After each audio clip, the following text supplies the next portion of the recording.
Man alive, there's so much to talk about, isn't there?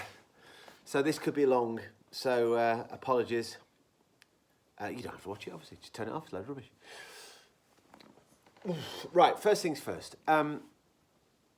We can see within those two episodes that Jane Baker are not as good as Robert Holmes.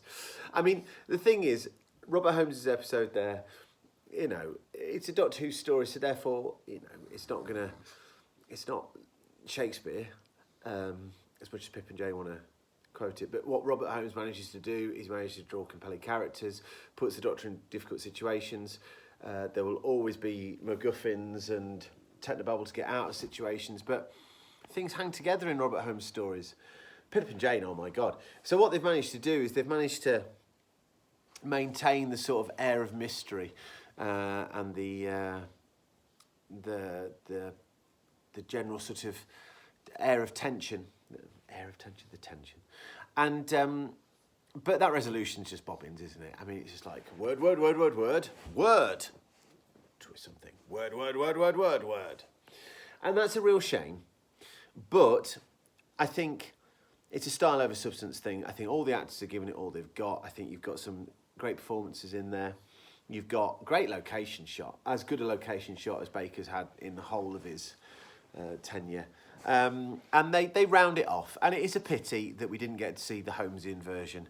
It's a pity we didn't get to see the Eric Soward version, quite frankly. I do wonder, you know, I've got my issues with Soward, but I think probably his version would have hung together a little bit more impressively, perhaps.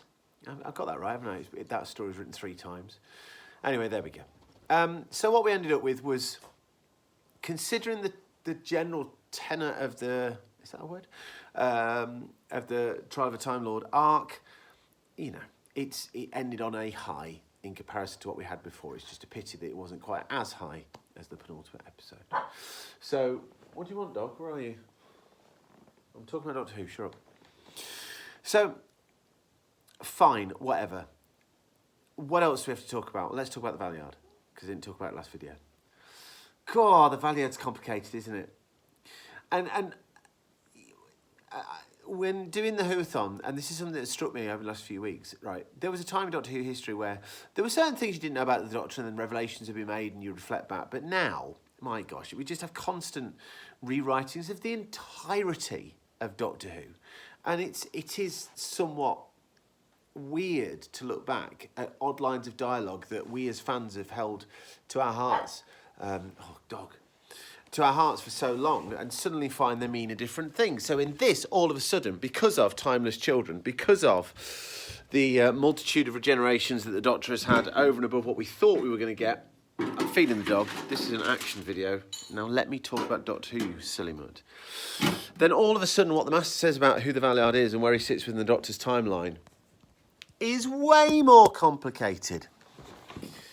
But in actual fact, because it was already quite vague, making it more vague is perfectly fine. God knows where the Valiard sits. But that's okay, because especially now, where there's all sorts of suggestions that there are splitting timelines, you know, the Time War beckons and all that kind of thing, I'm perfectly fine with that. And it to a certain extent, although I'm not egging him on, because I don't think it needs it, but to a certain extent, it is a pity we've not touched on the Valiard again. I don't know how you'd do it, but in the hands of a really good... I mean, Holmes... Oh, God, it would be nice to know where Holmes would have taken it. But how do you make him distinct from the Master? Talking of the Master, it is quite nice to see Ainley back, and I do think that this is probably Ainley's best showing for some time. Certainly, I mean, leagues better than Mark of the Rani. That's the overall story, especially the previous episode. Him being in a position where he's not quite the baddie works really well, I think, for Ainley's Master. There's not many situations... I was going to say there's not many situations where you could have the Master as not quite the baddie, but to be fair, Mark of the Rani, you know, at least he was splitting the role, and then later in the Master's timeline with Missy, we get loads of situations where he's not quite the baddie. But I do think this is a good showing from Ainley, and I think he adds to the story quite considerably, actually. He ups the stakes no end, and he makes everything feel a bit more cohesive with the Doctor's story generally. So Ainley is a good fit here. Glitz is just, God, he's such value. Such value. I mean, God, what a character. Me and my mates were dead into Sabalon Glitz when we were kids, and no surprise. Dawns on me, this is the last we see Gallifrey in any meaningful sense, or hear of Gallifrey, or get any development on Gallifrey, until, the future. So, where's Gallifrey? Gallifrey's in a right old state. Gallifrey really deteriorated in the eyes of the universe. Oh, dog, you are annoying. In the eyes of the universe throughout the history of Classic Who, didn't it? I mean, it went from being godlike to being bureaucrats, not being able to sort of maintain their own backyard. What's that all about? And that whole wrapping up at the end of the episode, I think you should be Lord President. Okay, then. God, that's pure Pip and Jane, isn't it? Just haven't got this. I feel mean, but there's moments in this episode where it's just like, really, that's not how good Doctor Who works. What do I know? I'm not a writer, so I'm not one to criticise. Bless them. They were trusted by the production team, and there we go. They always seemed like decent people, but anyway, there we are. Seriously, I've opened the door, man. Can't help it if it's raining. So, there we go. Trial of a Time Lord. Let's sum that up, because we'll do another video. Like a 15 video day this has been. Come here. Play with that. So, the Trial of a Time Lord is a disappointment. There's no two ways about it. We knew it from the start. All honesty, there's just no sense of cohesion. There's no sense of plan. Liv said before she went to bed, you could have done that over flipping. Gee, you could have had 4 episodes of that last story, and it's still, you could have mined that for all it was worth. Pip and Jane couldn't have done that. But, Philip Martin, give it to Philip Martin, Maybe he's not as versed in Doctor Who lore as Robert Holmes or even Soward. But, it'd been interesting just to give it to somebody with a bit of style, a bit of panache, and seeing why they could have pulled all that together. The overall arc of the thing just was flawed from its conception. If you can do past, present and future in a story, in a Doctor Who setting, sadly for Colin, what you needed to do is the past story should have been a previous Doctor.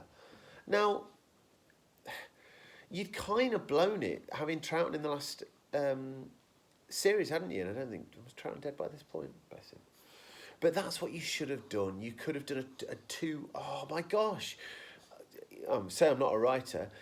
Do your first 4, right, have a sort of multi-Doctor story, but don't do it as a traditional multi-Doctor story. Have it so the Doctors sort of overlap, but don't meet, or whatever else like that. That could have been flipping awesome. Then you have your middle story. You still have Mind Warp, but you make that a companion-based story. Let's say have loads of companions going on. I don't know how you have loads of companions, but you could have really knuckled down on that. You make a 2-part Terror Vervoid. Awesome. 4-part last story. God, already that just sounds a bit more solid. Or do the whole first episode bombing about, don't want to be on trial. Disappointing overall. Not as disappointed as my dog. You are annoying. Right, so that's that. We need to talk about Colin. I'm going to do that in another video. I'll do that in a moment when this dog's settled down. Anyway, cheerio, bye.